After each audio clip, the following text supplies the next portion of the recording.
Okay. I hereby call to order the Beer Brothers for our weekly meeting. Roll call. Beer Brother Brett. I'm here. Beer Brother Mark.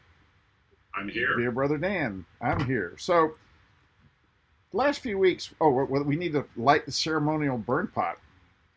Oh, Oh. I don't even know where my burn pot is. Well, we'll light one for you. I appreciate that. Okay. I have to actually look at the wick to get this to do. Okay, there we go. Now, There we go. Okay, so there you go. So tonight, I am not going to be partaking in sampling a beer because I actually had my second COVID shot on Friday, and they recommend that you not drink alcohol for 2 days after having your shot. And I feel like crap. I ache, every muscle, every joint, everything on my body hurts. And I really wish I could drink a beer or something because maybe it'd take the edge off. So tonight I'm going to be drinking, ta-da, some cheap Kirkland sparkling water with lime. So, hey, I don't want to hear that out of Beer Brother Brett because I saw him at Costco about a month or so ago buying some of this stuff. I have 3 flats of it right outside my room door here just because I like it so much. Yep. The grapefruit is my favorite. I really like the grapefruit one. Yeah, sometimes I get the, what's that French sounding one? They'll have it occasionally on sale at Publix. Perrier? No, not the Perrier.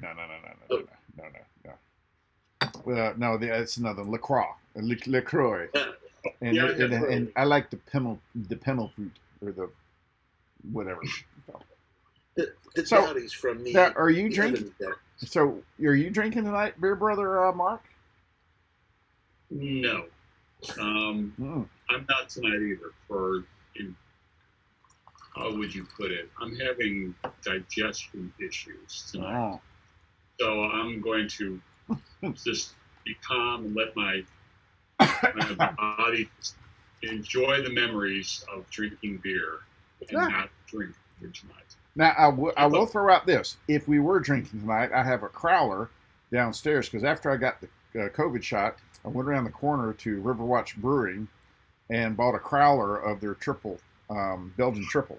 So I'm looking forward to drinking that at sometime in the near future. That'd be good. Yeah. When you're safe to drink. Yep. And Beer Brother Brett, I take it you're enjoying this. Well, you two enjoy your insurers. What do you have? I have a little whiskey and Coke again this week. I think I did this last week, but it's nice. We cooked some ribs on the grill tonight, baked potatoes, and it's a nice way to wash that down. A little benchmark and Coke. Heather, I had a bowl of cereal tonight. Ooh. Heather made a really nice kind of a chicken soup, little creamy to it. Some mushrooms in there, and it was really good. It made my tummy happy. I will probably get in trouble for this, but mine, Judy showed a big interest tonight and wanted to help cook the ribs on the grill, which she's really never done before. But she went in, she helped clean them, helped pull the silver skin off the back and seasoned them, and we cooked them. Did the 3-2-1 cooking method: 3 hours of smoke, 2 hours of wrap cooking, and an hour basting. Yep. She did it all. Wow. Got in, got the paper, the potatoes out, made our plates. We sat down. She's like, "I cooked you Valentine's Day dinner." Oh. I think we need to back the tape up here and erase that part. So the funny part is, I was going to cook the ribs tomorrow night for her for Valentine's Day dinner. So now I got to go find something. I don't know what I'm going to do. Yes, but tonight is Valentine's Eve. Yeah. So, gentlemen, are you prepared for tomorrow morning? Because you know that the minute the light shines in your window, your wife is going to look over to you and go, Really? Yeah, if she's out of bed by 10 or 11, I'm doing good. If I give her something covered in pink and stuff, she goes, ew. No, but no, all I have to do is make sure Ben has something for her, then I'm good. And he does. Mr. Ben has some stuff for her, so we're cool. Yeah. Well, I'm taken care of. I got a card and a little gift I ordered her, so it's ready to go. I do too. I've got it hidden away, and I've had it since November, so I'm way ahead of the game here. Now I just hope that it's still in the drawer where I put it back in November. I haven't checked. I have found Christmas presents like that 6 months, 8 months later. Matter of fact, I found one the other day, and I said, "Hey Ben, Merry Christmas." Look what I found. Look what I found. And I found another one just the other day. So since we're reminiscing, gentlemen, let's talk a little bit about that. When was, if we're talking about Beer Brothers here, we've got to talk about beer too here. Even though Beer Brother Dan, you and I are just literally reminiscing. We're thinking about it. I'm in the zone of thinking of beer. I can taste the hops. Yeah, I'm pretending that this is a sour, a lime sour. So when was the first beer that you ever drank, legally or illegally, and what was it? The first time I remember tasting a beer, didn't drink it. There's no way I could have tasted it. This would have had to have been in 62 or 63 or something like that, and I was probably all of 7 or 8 years old. Your brother Brett's parents weren't even around yet, probably. Probably not. But my brother had, he tended to hide things out in the garage. We had a detached garage when we lived in Griffin. And we were out there playing, and we used to get in lots of trouble in that garage. But we looked up and we noticed on the garage door, which we never closed the garage door, but up on the pane of glass, we could see something. So we got the ladder and got up there, and it was a can of Bud. And if it wasn't Bud, it was PBR.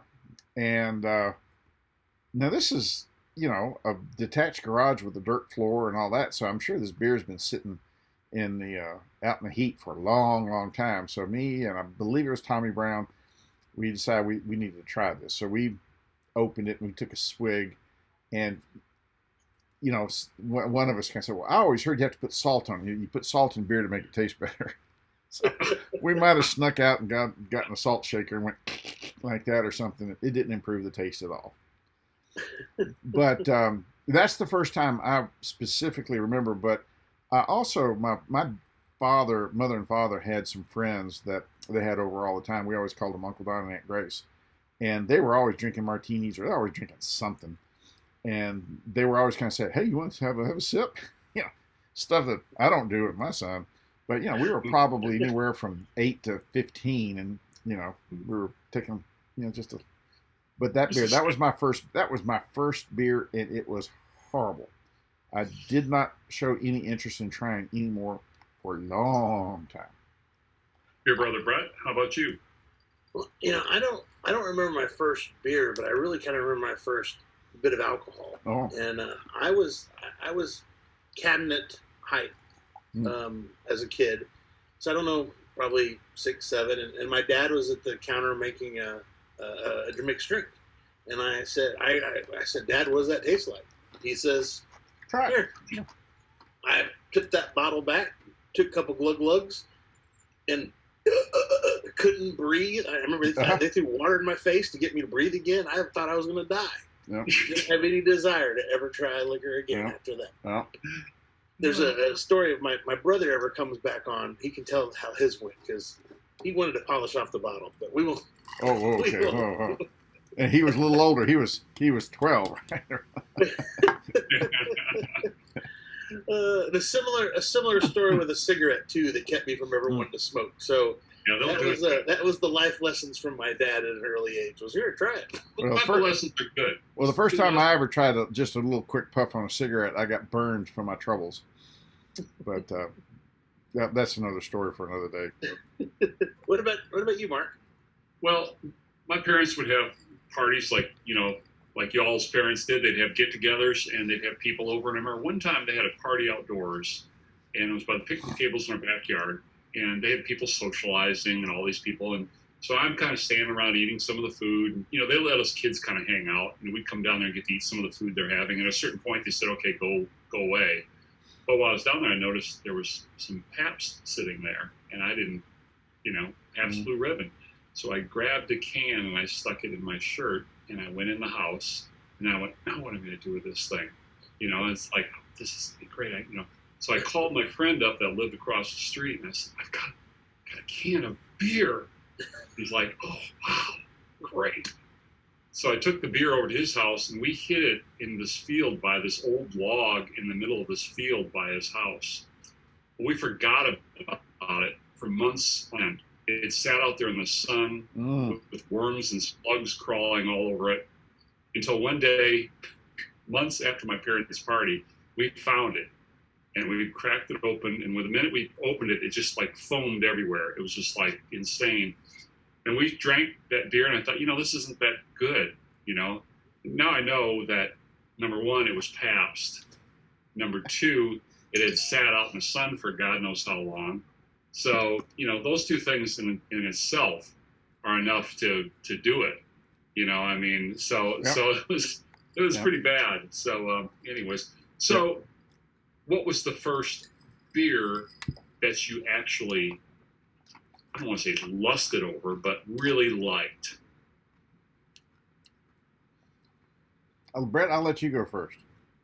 Well, that's a tough one. I think probably, when I turned 21, 22, and could start going to, going out to bars and stuff. A couple friends of mine in Wichita, Kansas, we'd go up to this place called the Mort's Cigar Bar. It was a little dive bar in Old Town Wichita, Kansas, and they had martinis and drinks. And but we go in, and that was probably when I first started, having Killians and just something that wasn't a Bud Light or a Pabst Blue Ribbon that you drink to just drink.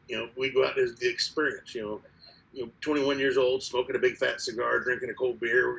At a nice place, and it was very adulting, and that was that's probably that memory of it could have been Newcastle Brown. It was probably very not craft beery because that wasn't real popular then, but I do remember those, and those were probably some of the best times. We'd go up on a Thursday or Friday night and hang out and have beers and cigars and come back home. So that's probably my memory. How about you, beer brother Dan? Well, I remember drinking beer at Auburn, but I didn't drink a lot of it. And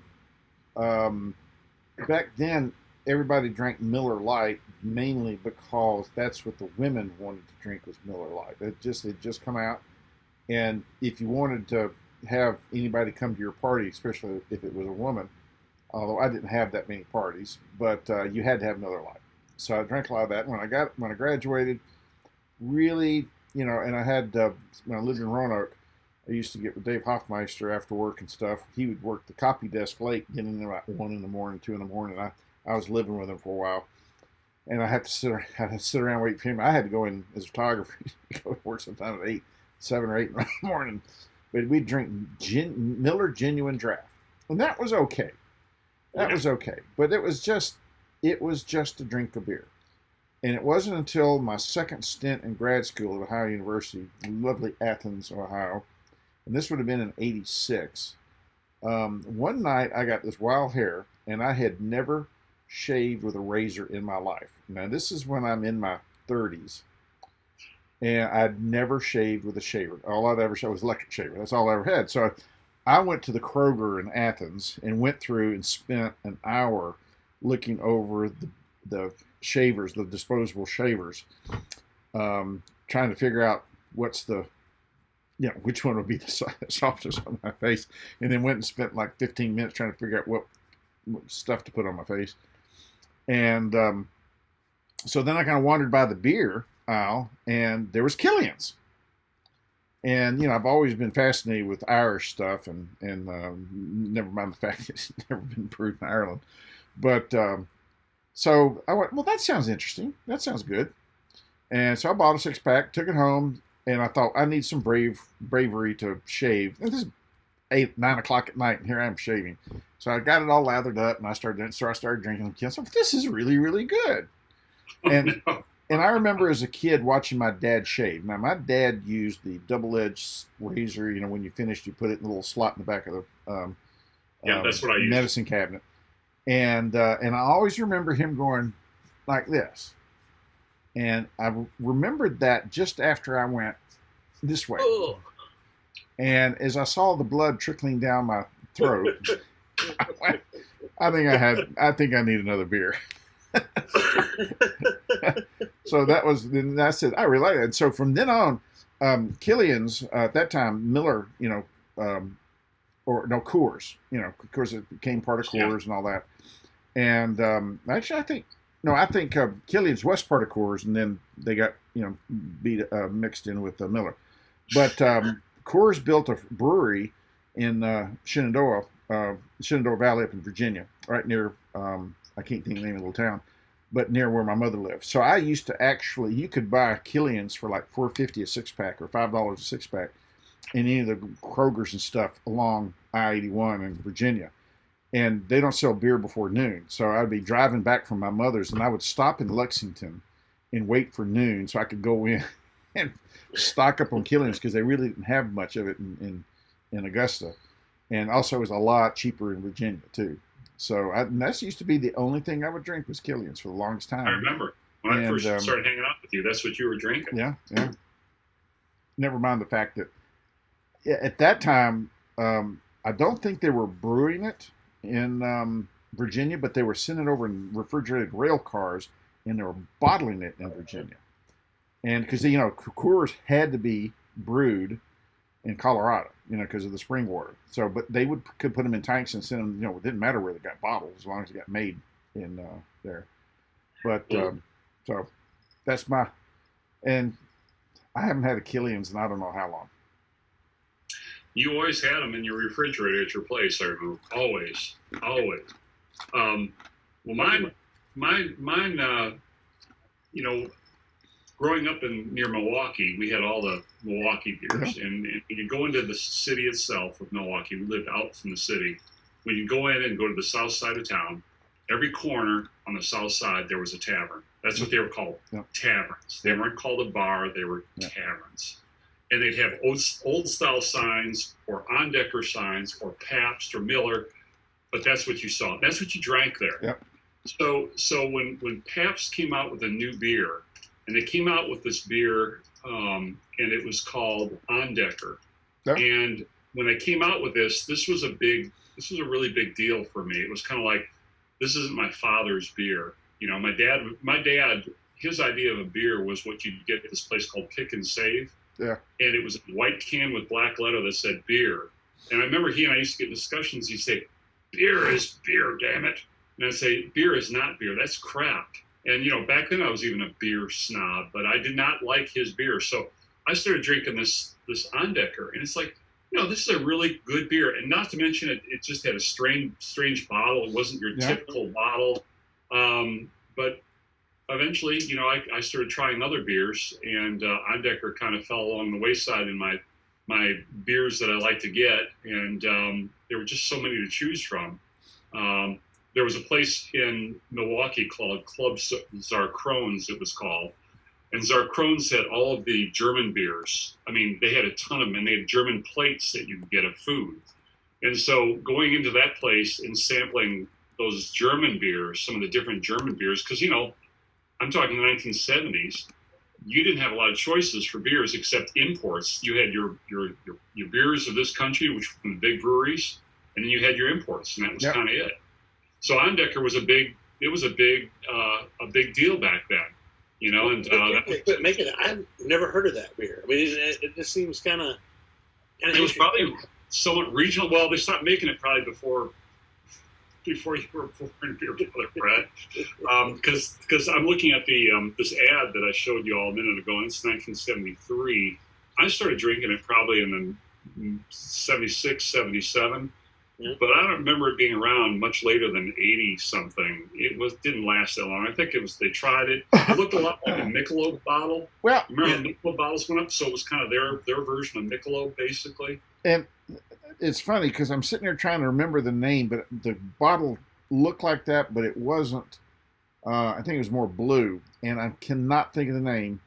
And it was like On-Decker. It was a Bush. Bush came out with it, and this would have been early 80s.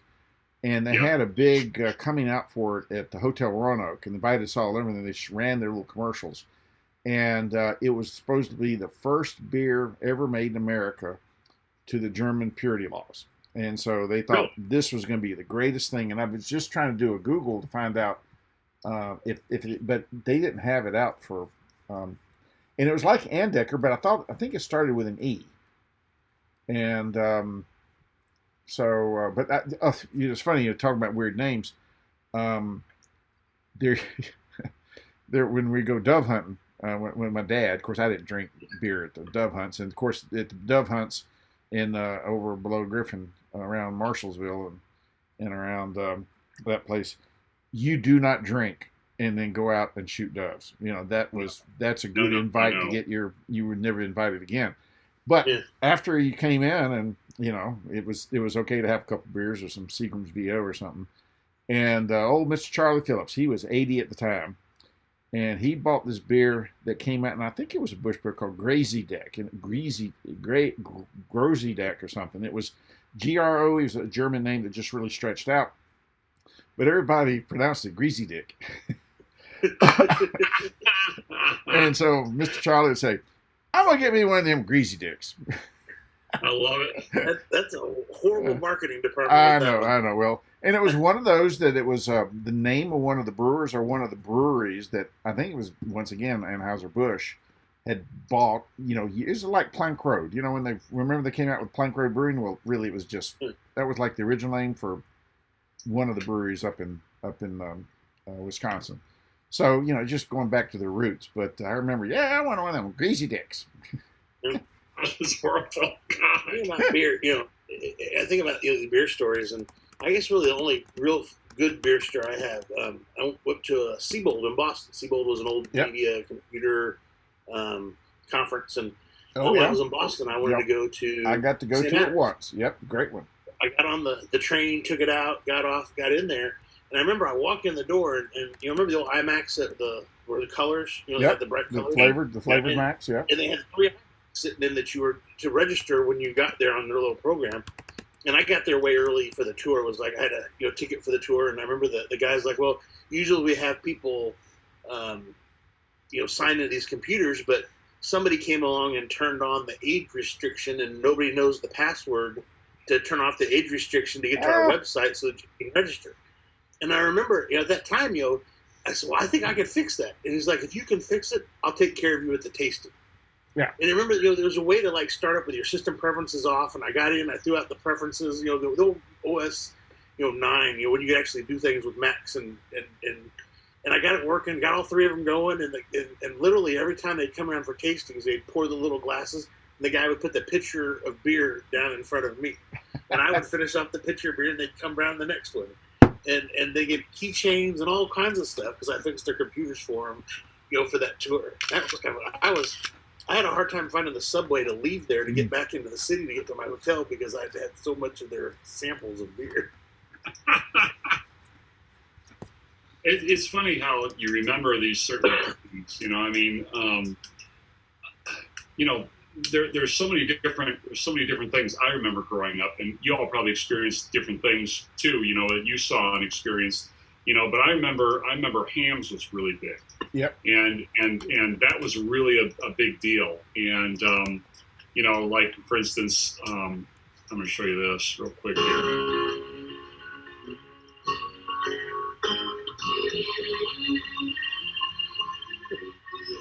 Yeah. So this one person rides around with a freaking bear in their Jeep. The guy that drinks ham. Yeah, that's right. It's got like this kissing him before it takes a chunk out of his head.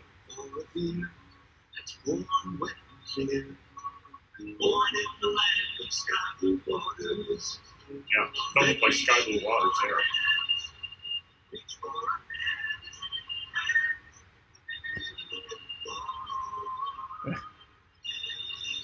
And then all of a sudden,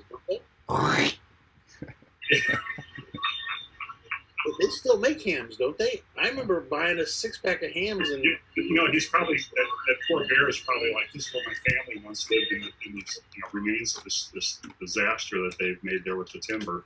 But that was really common growing up. That was really, really common. And then this beer was also something. Everybody that collected beer or had beer, and there's a lot of people that collected beer cans. Yeah. This company, Schmidt, I don't know if y'all ever had this down in these neck of the woods, but they were the big sportsman's beers. They had all these different things on the cans. Sometimes it was people pheasant hunting. Sometimes it was ice fishing. It was cool. Different time. I actually have a Schmidt's story. Really? Yeah. This would have been in 2004. No, not 2004. More like 1994, 95. My second brag. And this is back in the days when you could fly Delta and you could carry 3 suitcases and you could fill it up with anything and everything. And I'd been doing some work up in Anchorage and Kenai. And so I went over to the Oaken Keg, and I literally took my duffel bag and bought 2 cases of Schmidt's Ice and Schmidt's Light. $4.99 a case. It was like $4.99 or $6.99 a case. I mean, it was ridiculously cheap. And I put that, and it all made it back. I mean, literally, I didn't pack it hard. I just basically put it in there and zipped it up. I might have thrown a jacket or something in there, and that was it. Got there, it was perfectly fine. So, like the next day or 2 days later, I was going on brag, and it started off, and I can't remember what it was, but I think it was in Rome. And so I took those 2 cases, and we drank beer, a lot of beer on brag. And we went through a lot of beer. And at the last day, and everybody said, "Oh, we like cheap beer. We like cheap." On the last day, there were still 2 6-packs of that damn beer in that cooler. After we drank probably 30 cases of beer, but there was still a 6-pack. I remember watching this young couple go, "Oh, I'll try that." And then, you know how when somebody comes to a dinner party and they go to taste something and it really tastes like crap, and they're trying to be polite to the hostess and not embarrass them. It's kind of like. So that was Schmidt's High. And I found it out. It was Erlanger. That was the beer from back in the 80s. I remember Erlanger. Erlanger. Yeah. Yep. It wasn't around for very long. But it was also, actually, it was made by Stroh's. I thought it was made by, but it was actually Stroh's. Well, actually, Schlitz brought it out, of all people. And then. I remember that. And then Stroh's kept. Producing it for a while. That's funny. I haven't heard that name in God knows how long. That's yeah. Well, I found out earlier about Ondecker. It went away in 1986, so it had a pretty short life. 72 to 86 was its life, and it must have figured I was old when it went away, so I probably wasn't drinking it. No, I don't think so. I don't think so. But well, guys, I think this has been an interesting evening. It was maybe better. Beer Brother Dan, you and I were dry tonight. We came up with some kind of interesting stuff to talk about. I enjoyed it. And the one thing, I'll throw out one more thing that I wish somebody would find out what the truth on this is. Back in 90 or 91, when we had the Masters Photographers Party, we went and a brewery in Atlanta came out with Belle of Georgia, which was a recipe that came from the old brewery in Augusta before Prohibition. And they somehow got it's a lot of chocolate malts. I mean, it's a really, really great beer. A brewery, and I thought it was Atlanta Brewing, had gotten it. And we got a keg for the party. Well, unfortunately, they had bought out a bunch of they had bought out a brewery in England, and they had metric kegs, or not metric, but they had the British tap on it. Well, they gave us an American tap. So we had this big old keg of Bella, Georgia, and no way to get into it. So they wound up comping us on it and gave us a temporary keg for something else. And then they let us finish off the Bella, Georgia when they gave us real tap a couple days later. Yeah. And that was the most delicious beer. I really, really wish. And I've talked to people who used to work for Atlanta Brewing before they went out, and I think they've now Red Brick. Nobody knows what the hell I'm talking about. But we know who the relatives of some of the people that had the brewery here, and so I'm going to try to, and somebody probably has the recipe, I'm going to try to find out if anybody really has the recipe for Bella, Georgia, because it was. Maybe one of the local breweries would pick it up and make it. You would think, but I don't know if someone's just sitting on the recipes or nobody even knows. But I found it odd that I talked to some people who had been with Atlanta Brewing from the get-go, and they went, So might not have been Atlanta Brewery. So anyway, put on your press hat and go find it, Dan. That's right. You're going to be on the prowl. Yep. Okay, well, gentlemen. Been a good evening. We will see you guys next week, same time, same place, and hopefully Beer Brother Dan and Beer Brother Mark will be able to actually drink a beer, and we'll celebrate. God, I hope so. I hope so. Anyway, cheers. Until next time, gentlemen. Bye.